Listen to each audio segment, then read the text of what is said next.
Hi everyone, I'm Ephraim. I spent the last year and a half developing a Deckbuilder Roguelike called Novus Orbis.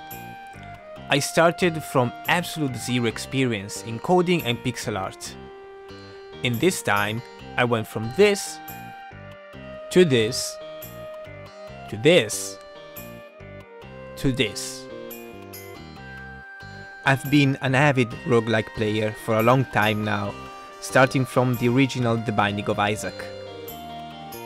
One game I really loved playing was Slay the Spire, but compared to Isaac, I feel that it misses something that I personally need in a roguelike. While Isaac has a lot of stuff to unlock, different characters and many different paths during a run, Slay the Spire quickly turns into go through the same levels with basically the same monsters. And this is a very fine formula, but it left me wanting for more. I tried playing different deck builders, but I never found one that would be similar enough to Slay the Spire, but without being just a reskin.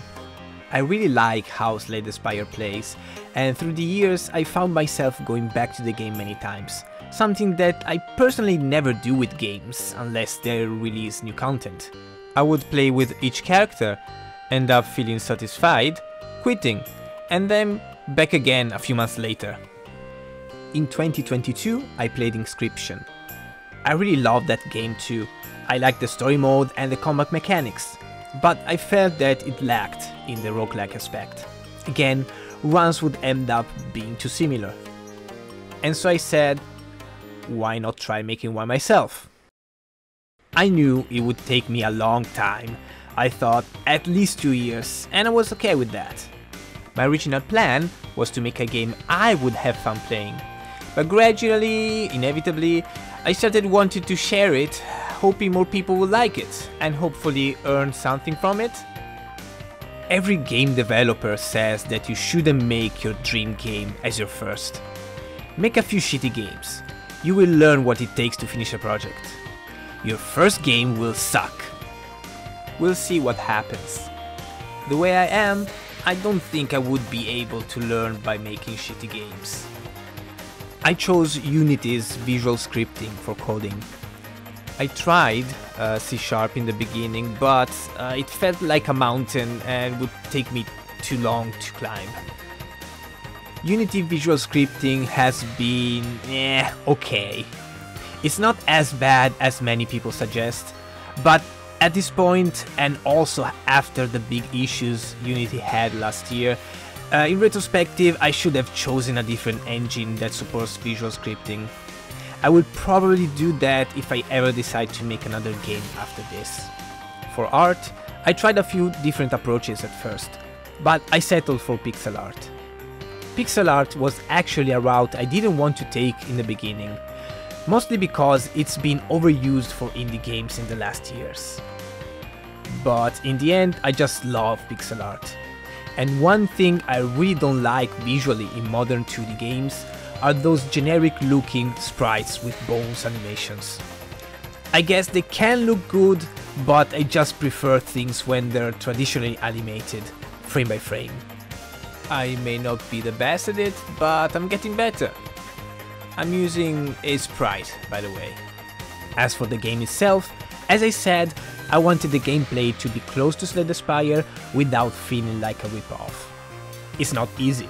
Some things just end up being too organically natural in a game of this type, that even when I tried avoiding including them, they just wanted to be in the game.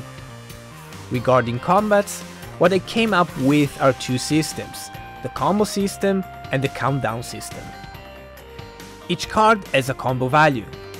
This is the current combo value. Cards with the same value as the current one will be stronger and highlighted. When playing a card when highlighted, the combo value will go up. The countdown system has the enemies with a countdown value. It will go down by 1 every time you play a card. When at 1, you'll see the enemy's intent. At 0, the enemy will attack. This means the enemy will act during your turn. The mix of these two systems brings many interesting situations. You may favor progressing the combo, or decide to break it to block because the enemy is going to attack. You may even just discard your hand if enemies are far from attacking, in hope for better cards. Outside of combat, I want you to get pretty far from Slay the Spire. At first, I made a random map generator like the map in Isaac, but I found that I couldn't make it interesting in a static game like this. I then decided I would have 2 or 3 doors at every room, where you could choose between normal fights, mini-bosses and bosses, events, healing rooms, chest rooms and more. One thing I really like in roguelikes is having variety between runs. So I would like to make many different branching levels, where you pick one and it will bring you to a different set of levels, all with different enemies, unlockables and endings. This is the only feature that is currently not in the demo.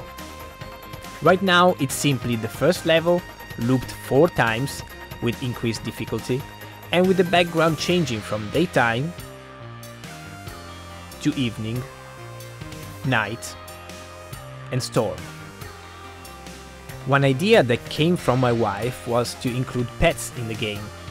It's a system I implemented quite a while ago and haven't touched since, so it may slightly change in the future, but basically after collecting a few specific rare cards, you're able to summon a pet that will act every turn before your turn starts. So, where is this project heading? So far, I think I achieved an even better game than I initially thought, even if it still needs much more content. I recently started making the second class with the goal to have at least 3 for the final release. In the next month, I'll try to focus more on marketing and have people try my game and talk about it, gather more wishlists. I'm in the process of making a Kickstarter campaign.